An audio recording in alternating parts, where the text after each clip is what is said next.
당신의 모습은 어느 유명한 소설의 주인공과 같았다. 소설 속의 주인공은 담장에 매달려 있는 마지막 잎새를 바라보며 오늘 밤 비바람 속에 저 잎새가 지고 나면 내 생명도 쓰러지고 말 것이라 고 믿었던 것처럼 나 역시 내일을 기약할 수 없는 절망적인 삶의 연속이었던 것이다. 만물이 약동하는 계절이 찾아왔건만 나무에서 떨어져 흩날리고 있는 첫 꽃잎처럼 시들어가는 내 생명은 언제쯤 막을 내리려나. 위장기능 마비로 밥이나 고기를 먹을 수 없었지만 술은 마실 수 있었다. 술만이 나를 반겨주는 유일한 벗이었고 이렇게 술 기운으로 하루하루를 연명해 나가고 있던 어느 날 나를 찾아올 리가 없는데 누군가 방문을 두드렸다. 목소리를 들어보니 내가 사랑하는 둘째 누나였다. 아니, 누님이 웬일로 오셨어요? 어서 들어오세요.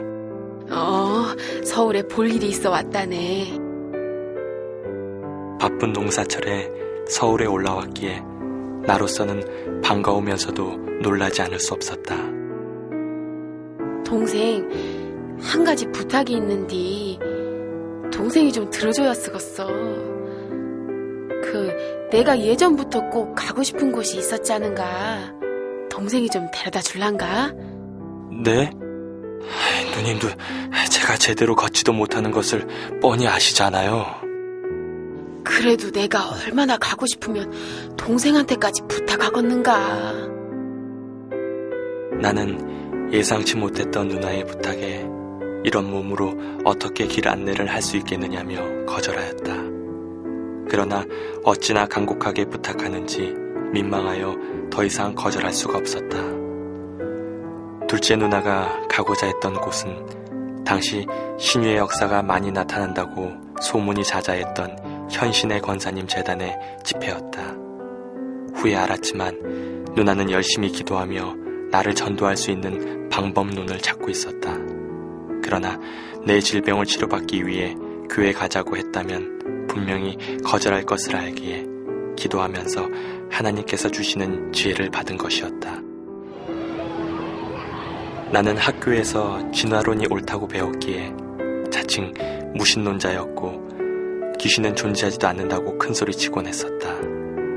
그러나 나의 속마음은 신이 있다는 것을 부인하지 못했다. 여러 가지로 생각해 볼 때 반드시 내세가 있을 것이라는 생각을 지울 수가 없었다. 마음 중심에서는 창조주인 신의 존재를 인정하고 있었던 것이다. 정말로 신이 있다면 전에 영화에서 본 불지옥의 참혹한 세계가 실체하고 있을지 몰라. 정말 그렇다면 나의 내세는 어찌 될까? 신의 존재를 부인할 수가 없으니 내세를 인정할 수밖에 없었기에 마음 한편에서는 지옥의 실제에 대한 일말의 두려움이 있었다. 그래서 나는 하나님을 믿기 전에도 선하고 의롭게 살려고 노력했던 것이다. 아무튼 내 병을 치료하기 위해 가는 것이 아니라 길 안내 부탁을 받고 나니 그렇게 하겠다고 답변하였다. 1974년 4월 17일 누나는 빨리 가서 앞자리에 앉아야 한다고 아침 일찍 서둘렀다. 참으로 오랜만의 외출이었다. 금오동 산 꼭대기에서 지팡이를 짚고 내려오는 길은 꽤나 힘들었고 많은 시간이 소요되었다. 서대문행 버스를 타고 힘겹게 도착한 곳이 현신의 재단이었다. 당시 나는 양쪽 고막이 터져 있었지만 소리는 희미하게 들을 수 있었다. 이미 2층은 사람들로 가득 차 있어 3층으로 올라갔다. 환자들을 위해 완만한 계단으로 되어 있었지만 지팡이를 짚은 나는 누나 뒤를 따라 힘겹게 올라갔다. 그때가 바로 통성기도 시간이었는지 사람들이 손을 들고 야단법석 소리내어 기도하고 있었고 처음 보는 광경에 나는 어떻게 해야 할지 몰라 주변을 두리번거렸다.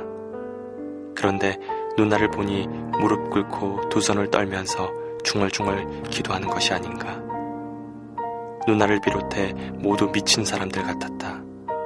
갑자기 나는 얼굴이 뜨거워졌고 나는 어찌할 바를 몰라 그 자리를 뛰쳐나오고 싶었다. 내가 앉아있는 뒷자리에는 사람들이 계속 꾸역꾸역 밀려들고 있었다.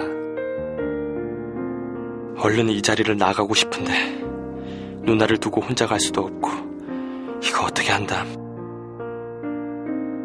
혼자 돌아갈 수 없는 입장인지라 엉거주춤하고 있다가 나도 그냥 무릎이나 꿇고 있어야겠다고 생각하였다.